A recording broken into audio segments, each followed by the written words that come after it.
Et on doit faire en sorte que ce changement ne pose pas de problème culturel, parce qu'il y a des trucs auxquels on est attaché, on a nos habitudes.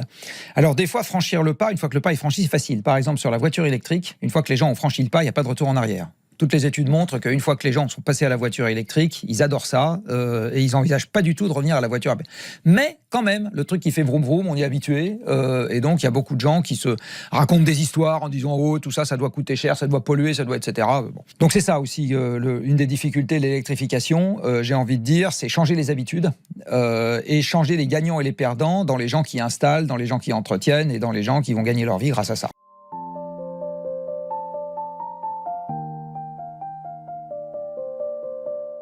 On va parler ensemble ce matin d'électrification parce que le gouvernement a décidé, d'accélérer sur le dossier. Oui, il y a quelque chose malheur et bon. Le choc pétrolier que nous sommes en train de vivre en ce moment a décidé le gouvernement à accélérer un peu, voire beaucoup, sur cette question de l'électrification. Alors qu'est-ce que ça veut dire l'électrification? Ça veut dire qu'une partie des machines qui nous entourent aujourd'hui et qui utilisent du pétrole ou du gaz, on voudrait les remplacer par des machines électriques. Alors la première machine qui nous est très familière, c'est notre voiture, qui pour l'essentiel des gens qui nous écoutent utilisent encore du pétrole, même si les ventes de voitures électriques augmentent. Et l'électrification, ça veut dire passer à la voiture électrique. Pareil pour le camion, on peut passer au camion électrique. Pareil pour les engins de chantier, on peut passer aux engins de chantier électriques. Les camions poubelles, il y en a déjà une partie qui sont électriques. Pareil pour les engins de mine, qui peuvent devenir électriques. Voilà, donc tous les engins, pareil pour les tracteurs. Une partie des tracteurs, on pourrait imaginer de les faire électriques. Donc c'est ça, l'électrification déjà pour les engins à moteur. Ensuite, quand on parle du chauffage, on a dans notre pays à peu près 12 millions de chaudières à gaz. Et celles-là, il faudrait les remplacer par des pompes à chaleur, qui sont des machines électriques. Une pompe à chaleur, c'est un frigo à l'envers. Vous savez, votre frigo, il fait du froid à l'intérieur et du chaud dans la cuisine. Et bien, la pompe à chaleur fait l'inverse. Elle fait du froid à l'extérieur de la maison et du chaud à l'intérieur. C'est une machine électrique. Et donc, ça peut remplacer une chaudière à gaz ou à fioul. Voilà. Dernier point, dans l'industrie, vous avez également des chaudières qu'on utilise. Par exemple, dès que vous avez besoin de vapeur pour chauffer des choses, dans l'agroalimentaire, dans la chimie, etc.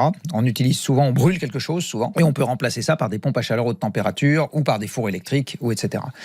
Alors l'avantage de cette électrification, c'est qu'on peut fabriquer l'électricité sans utiliser de gaz et sans utiliser de pétrole, avec soit du nucléaire, soit des énergies renouvelables, hydroélectricité, vent, soleil.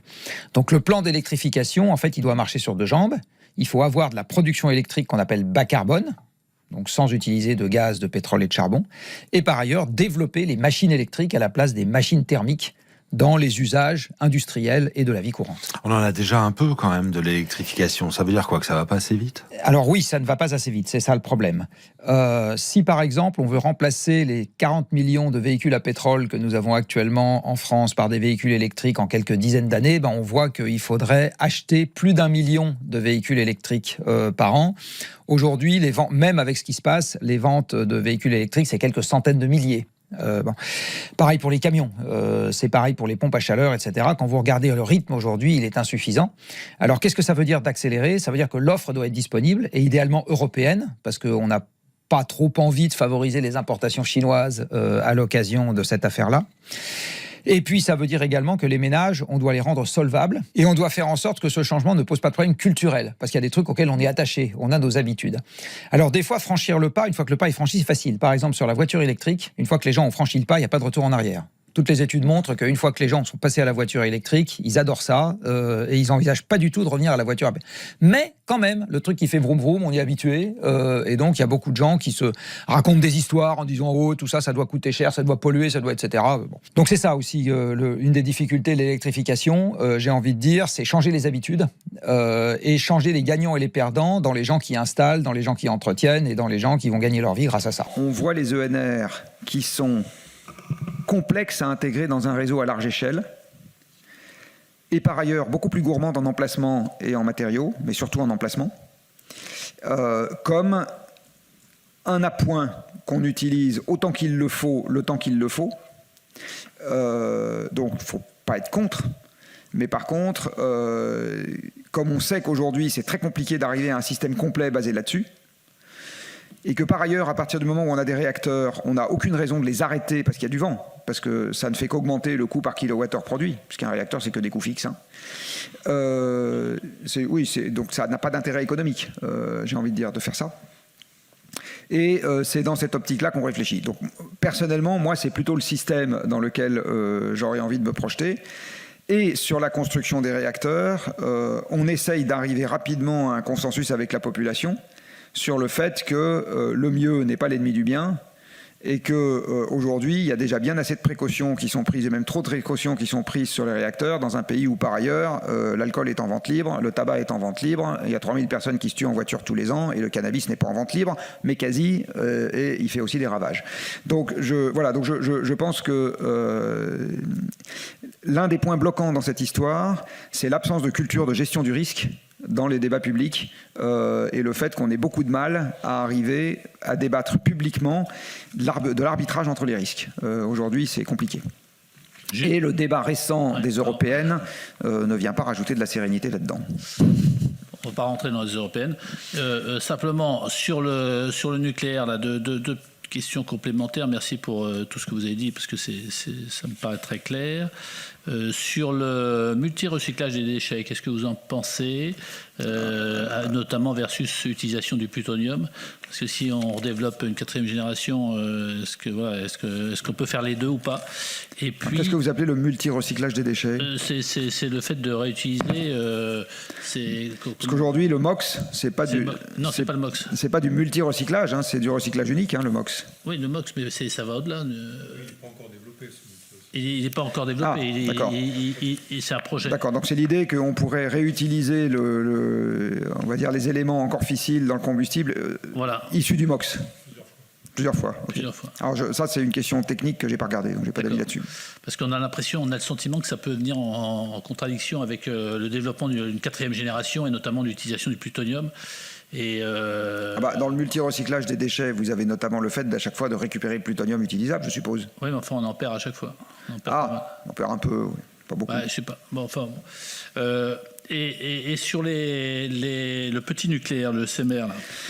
Le SMR, c'est une version sur laquelle j'ai pas les idées très claires, au sens où j'ai compris que l'idée c'était d'industrialiser à l'amont du site la fabrication d'un certain nombre de composants ou de blocs complets, histoire de pouvoir être plus rapide au moment de l'installation sur site. Je n'ai pas les idées claires parce que tant qu'on n'a pas le retour d'expérience permettant de voir si la théorie est confirmée ou pas, je ne sais pas. Donc voilà, donc je connais la théorie.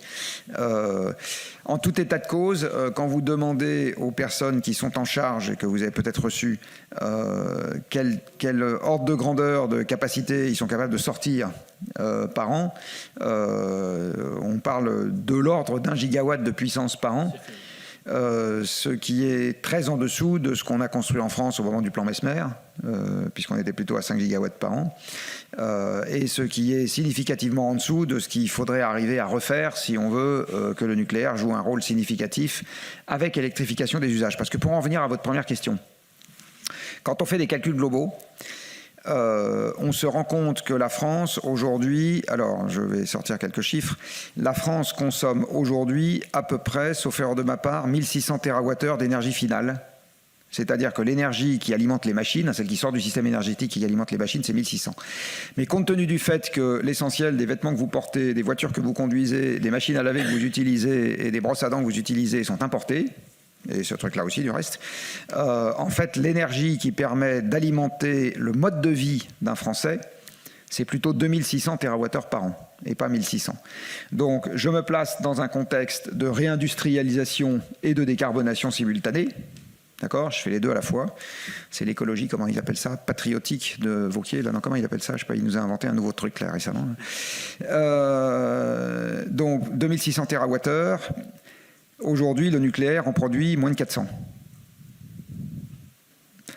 Alors, quand vous électrifiez les transports, vous gagnez vous gagnez un facteur 3 à 4 au passage. D'accord? Et dans ces 1600 TWh, il y en a quand même à peu près, sauf erreur de ma part, 450 à 500 qui vont dans les transports. Donc là, en électrifiant, bah vous allez gagner 300 TWh d'efficacité, tout simplement, parce que le moteur électrique est beaucoup plus efficace que le moteur thermique. Quand vous électrifiez le chauffage, c'est pareil. Quand vous passez de la chaudière à gaz à la PAC, vous gagnez beaucoup en énergie finale. Donc il y a plein d'endroits comme ça dans lesquels vous allez gagner. Il n'empêche, passer de 360 de nucléaire à une fraction significative des 2600 qu'on utilise aujourd'hui, toutes énergies confondues, avec les machines qu'on utilise aujourd'hui, bon courage. Ce qui veut dire que, dans mon point de vue, même un développement rapide des modes électriques décarbonés, quels qu'ils soient, et même une électrification rapide des usages, ne nous évitera pas une grande démarche de sobriété. Et ça sera vrai même si, et encore j'ai envie de dire, d'autant plus qu'on souhaitera réindustrialiser, parce que toute l'énergie qui sera mangée par l'industrie ne sera pas mangée par les particuliers. Donc il y a quelque chose de très important à garder en tête. Je disais il y a une dizaine d'années en rigolant que j'étais un décroissantiste pro-nucléaire, mais c'est à peu près ça. C'est-à-dire que je pense qu'on n'évitera pas une contraction très forte d'une manière générale des usages. Et donc, par exemple, la très bonne voiture électrique s'appelle un vélo électrique. Et le très bon avion du futur, c'est pas un avion à hydrogène, c'est un train. Etc. En particulier pour venir du sud de la France, hein, j'ai rien dit. Et donc... Oui. J'écoute. Absolument. Et donc, même si on met l'accélérateur très très fort sur l'un et ou l'autre, donc les ENR décarbonés ou le nucléaire, j'insiste vraiment sur le fait que ça ne nous évitera pas de baisser très fortement l'énergie nécessaire à notre mode de vie, qu'elle est liée chez nous ou qu'elle soit utilisée à l'étranger. Ça va être de toute façon quelque chose de très significatif.